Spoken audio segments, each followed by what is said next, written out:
Isa ka ba sa gusto ipasalo ang iyong sasakyan sa iyong kaibigan, kapatid, kamag-anak?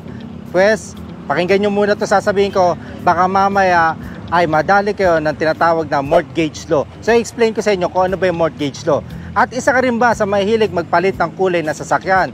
At ano nga ba ang dapat mong gawin? At magkano ba aabutin natin kung tayo ay magpapa-change of color? Nandito tayo ngayon sa may loob ng Camp Crame, sa may HPG, at bibigyan ko kayo ng simple tips at advice kung ano ba dapat natin gawin. Una, doon natin pag-usapan ng tinatawag na yung pasalo. Sa mga karonda natin, nowadays marami pong mga kababayan natin na mga nagpapasalo ng kanilang mga sasakyan. Mapamotor, mapa-four wheels man yan. At kadalasan, pinapasalo nila sa sasakyan nila sa kanilang mga kaibigan at kamag-anak. Pero tandaan natin mga karonda, meron tayong tinatawag na mortgage law. Ano ba itong mortgage law? At paano nga ba natin gagawing tama yung pagsalo natin ng sasakyan? Kasi maaaring baka makamura nga naman pagka sumalo tayo ng mga sasakyan. Meron kasi tayo dapat proseso na gawin.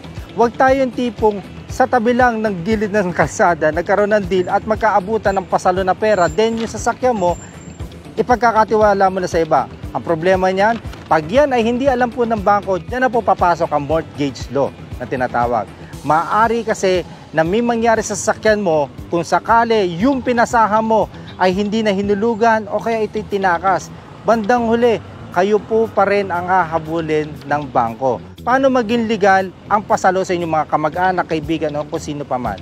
Pumunta po kayo sa bangko ng owner na nagpapasalo na sasakyan at doon nyo po isettle kung paano ba ang transfer ang gagawin ninyo. Ang simple tips lang natin, huwag natin itong gawin sa tabindahan at huwag lang tayo masyadong magtiwala sa mga kaibigan o kamag-anak at ipasan na natin kagad yung sasakyan, binigyan na tayo ng konting pera, then sige na, sa'yo na yung sasakyan namin.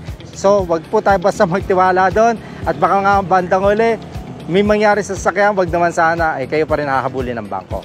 Ngayon pag-usapan naman natin yung tinatawag na change of color. Nako, marami mga karonda natin ang gustong-gusto yan, lalo na sa mga rider. At yung mahilig mag-modify na color. Paano ba proseso para mapalitan natin ng kulay ang ating mga sasakyan? So tara, samahan niyo ako sa loob. Okay, nandito tayo sa loob ng HPG. Kung mababasa nyo, meron ditong area na macro etching and physical examination.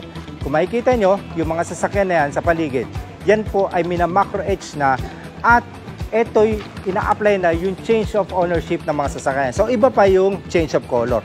Sir, paano nga ba magkaroon ng change of color? Kasi yung dilaw ko, gusto kong gawing pula. At yung pula ko, gusto kong gawing itim. Paano proseso? Ganito yan. Bago kayo magpa-change color, gawin nyo muna ay palitan na mismo yung kulay ng sasakyan. Example, ito ang kulay ng sasakyan. Gawin nyo muna dilaw. Then, pag nagawa nyo yung gusto nyong kulay, gagawa ngayon kayo ng affidavit of change of color at panotaryo nyo na. After na notaryo, pupunta na po kayo sa HPG para at least bigyan po kayo ng authorization of change of color. Pero may proseso pa rin. So tara, samahan niyo ako. Siyempre, unang-una, kailangan natin yung mga original requirements. Yung mga nabili nyo sa sasakyan. Ito pa, isang tips baka mamaya makabili kayo sa sasakyan, napalit na yung kulay at di nyo alam ang gagawin nyo, hindi nakaregister yung kulay sa ORCR. Ganito lang ang gawin nyo. Una, punta po kayo dito sa HPG after nyo ma-process, yung after nakapagawa ng affidavit kayo ng change of color. Then, ito na yung step. Okay? So, ito po ang flow charts ng pagpapalit ng kulay ng sasakyan. So, receiving section, initial processing and issuance of order of payment, then pupunta na po kayo sa bangko. Merong ibibigay po sa inyo ang HPG kung saan yung po yung magiging payment nyo. Pupunta kayo sa land bank, then after land bank, bibigyan kayo ng receipt, balik po kayo dito. Ayan po, para magkaroon na siya ng physical inspection ng engine and chassis number. After nun, syempre kailangan ma-record na po ulit dito sa inyong mga sasakyan. Then, final na po. So, hingi tayo ng konting tips kay Sir sa mga gusto magpalit ng kulay. Tara. So, yun, kasama namin si Sir Regalado. Sir, yun nga sir, na-explain ko na. Baka mamaya may kulang pa ako. Sabi ko sa kanila, mapalit na sila ng kulay muna ng sasakyan first. Tapos, gawa sila ng affidavit of change of color. Then, punta sa HPG. Then, payments na sir. So, after nun sir, records na po tayo sir. After nun, lahat ng documents, original documents, ipipresent sa amin. Then, ang kukunin namin is all photocopy na. So, ang magiging basis natin is dapat makita namin physically sa sasakyan ay napalitan na siya ng kulay. So Yun. ako po ang IMB inspector dito sa Camp Crame. Ako po nagkakandak ng physical inspection kasama ko ang forensic group na si Staff Sergeant Bentanillo. Yan. Siya naman na magkakandak ng physical examination pagdating sa engine at saka chassis. Yun. Thank you very much, sir. O yun, sa mga karonda natin, wag na kayong matakot na magpalit ng gusto nyong kulay dahil meron naman pong way. Basta ilagay lang sa tamang proseso at sa legal. Siyempre, mag-ingat din sa pagbili ng mga sasakyan.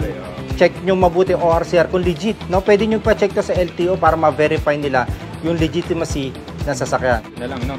Para maging safe din sa atin lahat.